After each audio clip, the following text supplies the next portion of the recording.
Let's be honest, here in 2025, most of us are getting pretty exhausted by our online lives. The doom scrolling, the notifications, the group chats, and this expectation that you constantly have to keep up. It's too much. A question that I get in the comment sections of my videos time and time again is, will a dumb phone help me? Should I try a dumb phone in 2025? People are feeling distracted, they're feeling like their attention spans are getting worse and worse, and they're looking to see if they can find a way to get that focus and that attention back, and they're looking to dumb phones as that solution. Today I want to talk a little bit about that decision in general, whether switching to a dumb phone is going to be that silver bullet that is going to solve all of your problems here in 2025, or whether there are smarter ways in which you can approach this and not go fully to a flip phone. But first, if you don't know me, I'm Spencer, and I like to talk about simple living, frugality, and digital minimalism. Let's get into it. The intention of this video is to be kind of a hub, a jumping off point if you want to get this 101 level understanding about the dumb phone space and whether you need to make the switch. But I will also mention videos where I've dived deeper on these topics,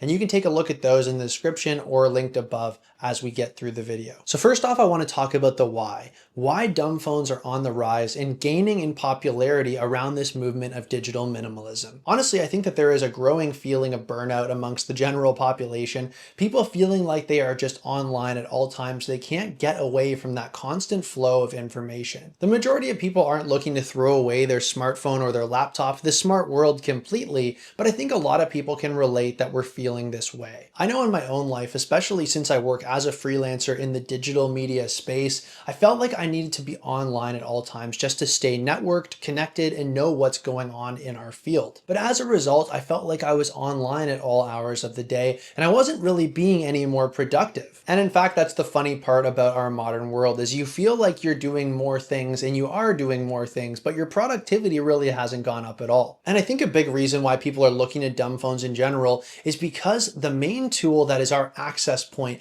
to the internet at all times throughout our day is that thing that is in our pocket, the smartphone. And I think it's important to note that it's not the internet that's the bad thing. I think if you ask a lot of the people who are bothered by their smartphone usage, by the fact that they're online and their screen time has gone through the roof, I think they would tell you that they like the internet, that they can find benefits of being online, but it's the fact that they're online all the time. The smartphone greases that groove, and it makes it very easy to get into a bad habit because of the fact that it is on you and connected at all times. Most people just find that they can't control themselves and their usage when they have that tool on them at all times. That tool, like I say on this channel, becomes a tool for distraction. You pick up your phone trying to access that tool for one thing, you end up doing five. You're down the rabbit hole looking at things that you were never intending to look at, and you are distracted and not productive whatsoever. So I think the question that more and more people are coming up with is, what if I didn't have this smart device in my pocket at all times distracting me? And folks, that's where the dumb phone comes in. Now, dumb phones are basically just phones from the past.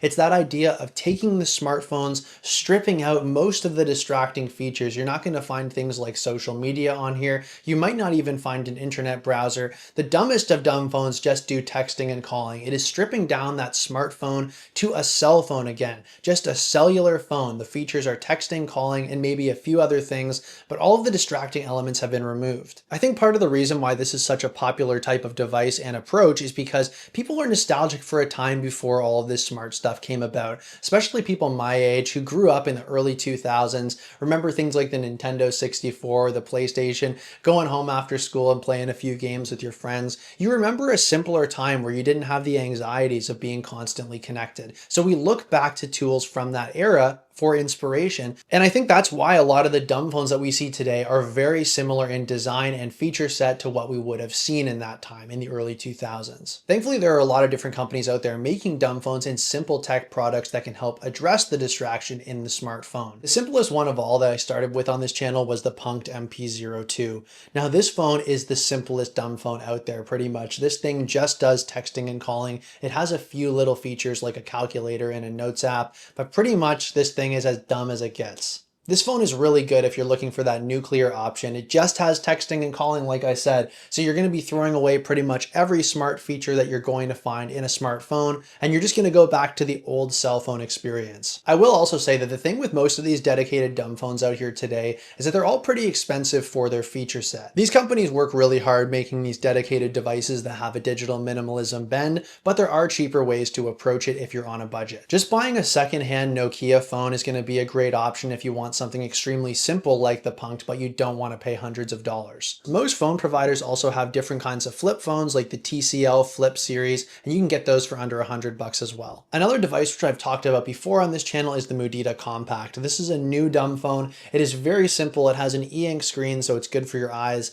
Very few features as well, but a bit more than the Punkt MP02. If you're looking for a somewhat smarter option, you don't want to completely throw out all of the features of a smartphone, but you do want less distraction, you can look to something like the Minimal phone. This thing looks a lot more like a BlackBerry with that QWERTY keyboard on it, but it also has an e-paper based screen. The Minimal phone is a full smartphone. It has all of the app capabilities that you could get on a normal smart device, but because it has that e-paper screen, it's not going to be nearly as distracting and enticing to look at over time. Trying to watch YouTube on the Minimal phone or any e-ink phone is basically like trying to watch it on a Etch-a-Sketch. You're just doing it if you need to do a quick tutorial, you're not going to get lost in it. Another interesting hybrid approach to the dumb phone world is the Sleek phone. Now Sleek I've talked about before. They're a company based out of Nevada, and they make a really cool phone that is based on a Google Pixel. Basically, they built their own custom operating system that runs on this Google Pixel that is very simplified. It has all of the tools that you would find on a smartphone, but none of the distracting parts. Sleek just made some pretty big updates to their operating system, and they actually sent me one of their newer Google Pixel phones, which I'm very excited to try out and I will share with you in a future video. The theme between all of these phones is they all come with drawbacks. You are going to lose some certain feature or some certain annoyance is going to come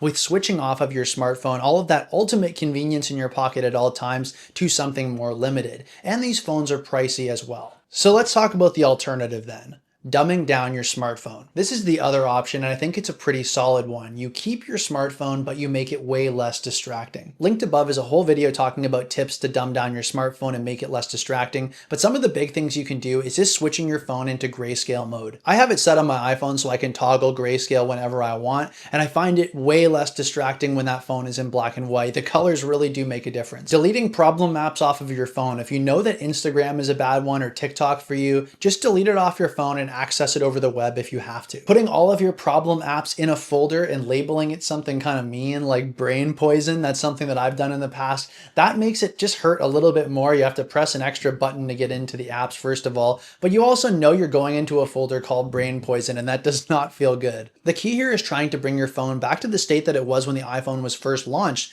more of a tool than a toy. Now, like I mentioned, you can do a bunch of different settings changes to make your phone inherently less distracting, but there is a mindset shift that needs to happen as well. Using other devices so that you just don't come to rely on your smartphone so much is a really good way to go. Now, I've talked about using single purpose items on this channel a lot, finding different retro technologies that do one thing and do them really well, so I don't rely on my smartphone for that thing. The more that you split these functions off into other items, the less that the phone becomes the center of your entire universe. This is the core of decentralizing your technology, and I've linked a video above about that too. Quickly, I want to talk about my approach personally, how I handle the smartphone and the distraction within. For me, I have a dumb phone. In fact, I have quite a few of them given the channel, but I also have a smartphone, an iPhone, which I use for my job. That is a work device, and I make sure to treat it like a tool and not a toy. I actually have two different SIM cards, one that lives in my iPhone, and that is just for work. When I want to go out for the day, be away, not be distracted, but still have that ability to be reached by loved ones and friends if possible,